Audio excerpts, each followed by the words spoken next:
Ele teve uma história bastante humilde, né? Família, eu vi Sim. que ele tinha um sonho de ser palhaço, né? Foi. Ator também. Foi. Ele teve esse sonho. Não sei se trabalha em algum circo, eu não tenho essa informação, mas eu acho que não. Fez teatro. Por isso que ele acho que se deu bem em programas de auditório da Rádio Clube Jacareí, né? E esses programas eram feitos... hoje é a sede da Associação Comercial, ali no centro da cidade, e depois se transferiu para a Rádio Clube Jacareí, naquele lugar que eu te falei ali na rua Alfredo Schurig. Eu acho que por isso que ele teve essa possibilidade, era um cara desenvolto, brincalhão, e soube dominar, sabia dominar um palco, uma apresentação, era brincadeira. E foi professor de matemática de muita gente, né? De muita gente, cara. Inclusive de você. Inclusive daqui. Eu não era o melhor aluno para ele, não. E todo mundo achava que por eu ser aluno dele, eu sabia tudo. E todo mundo queria cola. Ele não sabia nem para mim, cara. Tem esse detalhe também. Mas ele foi professor de muita gente. Ele se aposentou no Ceni Silva Prado. E você quer saber a história, como ele começou? Cara, ele era assistente ou faxineiro, alguma coisa assim, no Antônio Afonso. No Antônio Afonso, exatamente. Se eu estiver errado, Dona Andrete, desculpa agora que eu troquei. Não sei se é Antônio Afonso ou se no Carlos Porto, um dos dois ali. E ele estudava, ele estava fazendo faculdade, fazia alguma coisa ali. E o Tito Máximo, seu Tito Máximo... Pai do Luiz Máximo. Não, aí você já... Tem o Máximo, Tito, tem o Nilo Máximo. O Tito Máximo é pai do Luiz Máximo. Isso. E o Nilo Máximo é irmão do Tito Máximo. Então, um desses aí. Se eu não estou enganado. Que era professor da época. Acabou, acho que tirou férias, ou se ausentou, uma licença, um dia, 2 dias, 3. E disse ao meu pai, olha, hoje você vai fazer a minha, você vai dar aula. E jogou a responsabilidade para o seu Chagas. Assim? Do nada. E foi ali que tudo começou. Ele começou a dar aula, ele deu aula de português, geografia, de tudo. Mas focou mais na matemática, que era o forte dele, entendeu? E era um professor também bastante austero. Brincalhão. Brincalhão. É mesmo? Por um cara que puxava Eu vou dar alguns exemplos de como era a aula do meu pai. E quem está vendo a gente agora e sabe, e viveu aquela época, ele era um cara que atravessava os corredores do Ceni Silva Prado, puxando por um barbante o apagador de lousa. Aí os alunos falavam, professor, o apagador, por que isso? Não, porque senão eu perco. Então, deixa amarrado. Tipo, ele escrevia exercício com Z, certo? Aí o aluno chegava, professor, exercício com Z? Tá errado isso aí. Ele falou, o que está escrito aí? Exercício, então pronto. É isso que está escrito. Ele levava tudo na tranquilidade, bem assim na brincadeira, com responsabilidades. Dava aula. Tinha gente que colava na aula dele e não assistia a aula dele. Tipo, ele já avisava, olha, lá na frente é você que vai sentir falta disso aqui, do que eu estou tentando ensinar para você. Lá na frente, você vai precisar daquilo que eu falei hoje, não vai ter mais. E aí, como é que vai ser? Então, se você quiser colar, cola. Se quiser fazer bagunça, faz. A minha parte eu estou fazendo. Porque a responsabilidade sem nenhuma dura. Muito mais como um paizão para todo mundo. Isso era o termo que eu queria achar para definir meu pai. Pai de todo mundo. Não só o pai da nossa família. Foi um pai para todo mundo, exatamente. E ele deu aula principalmente no Ceni. Então, começou ali, nessa história aí que eu falei para você. E depois acabou indo para o Ceni. Não, em Santa Branca também. Teve uma passagem lá em Santa Branca, numa escola lá em Santa Branca também teve uma passagem, que também eu de vez em quando eu acompanhava.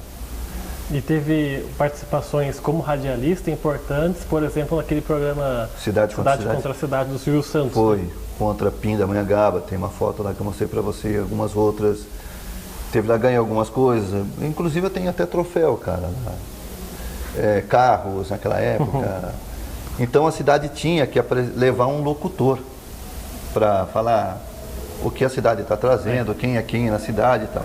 Então meu pai foi convidado, uma época ficou alguns programas, depois veio o José Carlos Guedes, aí eu não me lembro mais, cara. Teve outras pessoas, mas ele foi uma das vozes que fizeram aí a cidade de Jacareí, nesse programa Cidade contra Cidade. E aí nos anos 80 ele faz o curso de teologia para ser diácono ou não? Eu não sou muito bom de data, cara, mas depois que ele fez cursilho, né,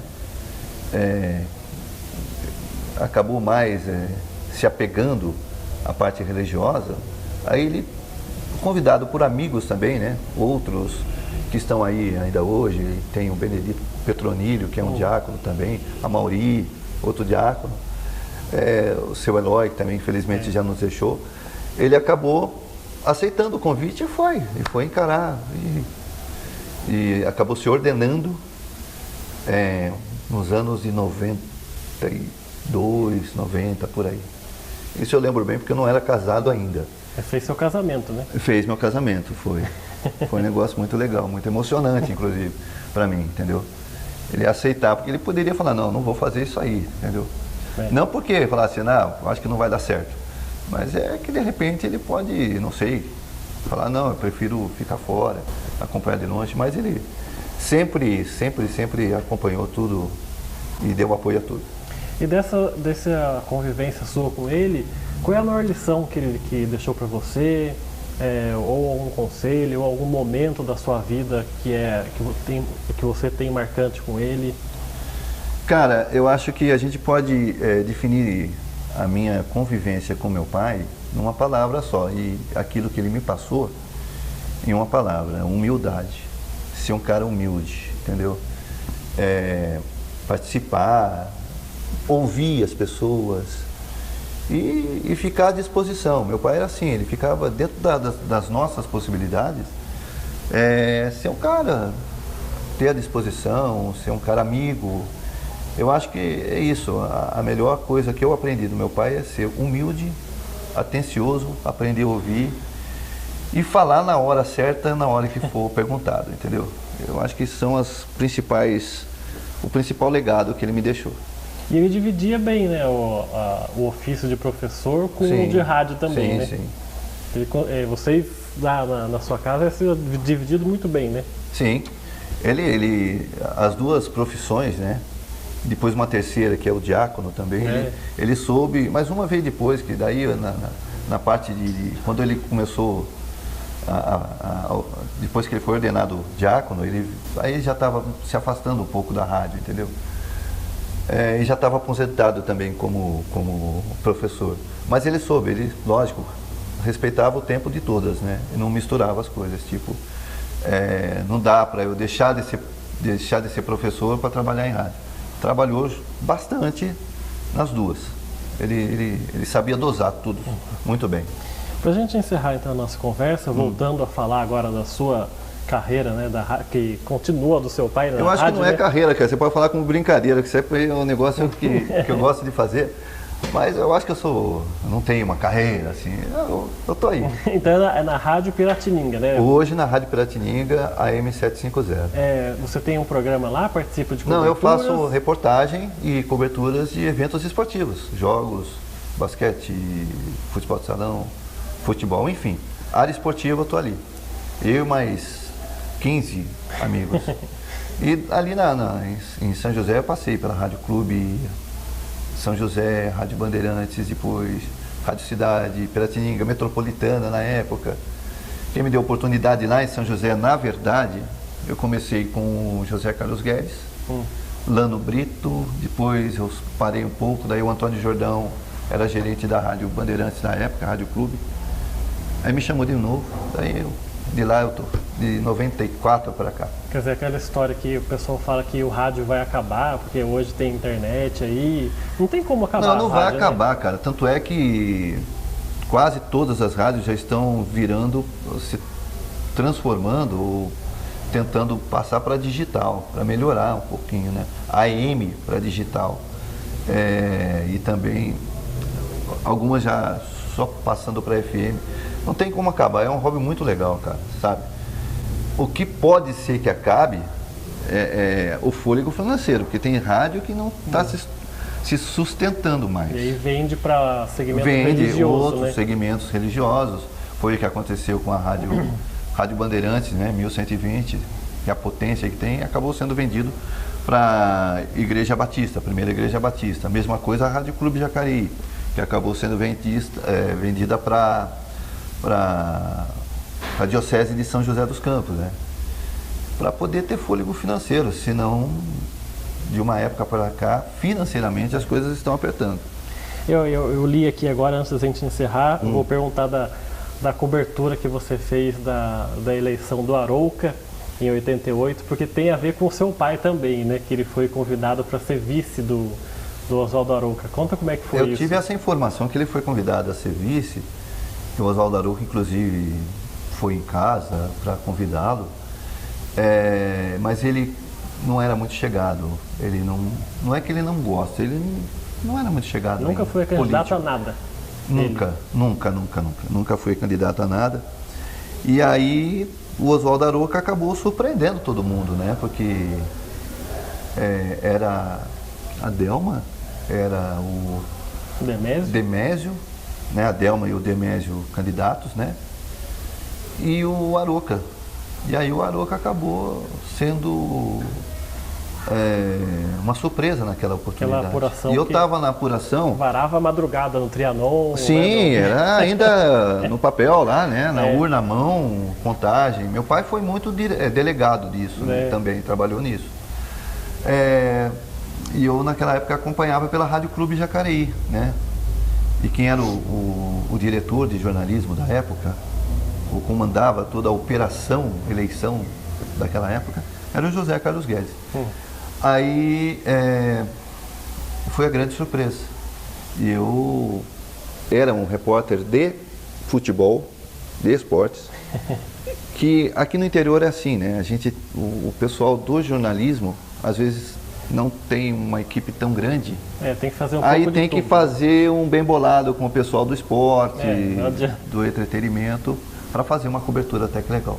Mas naquela época foi a grande surpresa o Oswaldo Arouca correr por fora e chegar à prefeitura. Se seu pai tivesse aceitado, ia ser vice-prefeito da cidade. Hein? Pois é. Aí, mas eu acho que ele teve, né, os seus motivos, entendeu? Ele não quis se envolver muito, tinha outra ambição, ou tinha outra visão da vida. Preferiu, eu acho o seguinte, pelo que eu conhecia meu pai, ele prefere não perder a amizade do que, de repente, acabar na política, você perde algumas amizades, ou pelo menos fica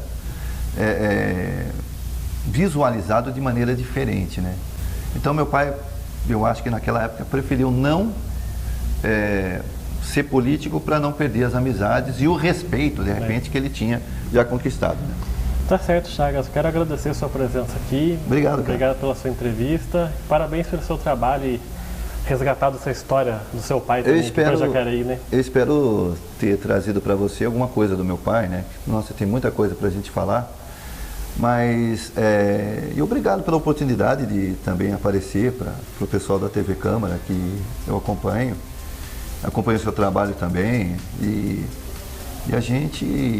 a família, agradece aqui o convite e ter a possibilidade de falar, não só de mim, mas falar muito mais do meu pai, que é uma homenagem, uma lembrança muito legal. Quero agradecer aí. Valeu pela força, velho. Obrigado, viu?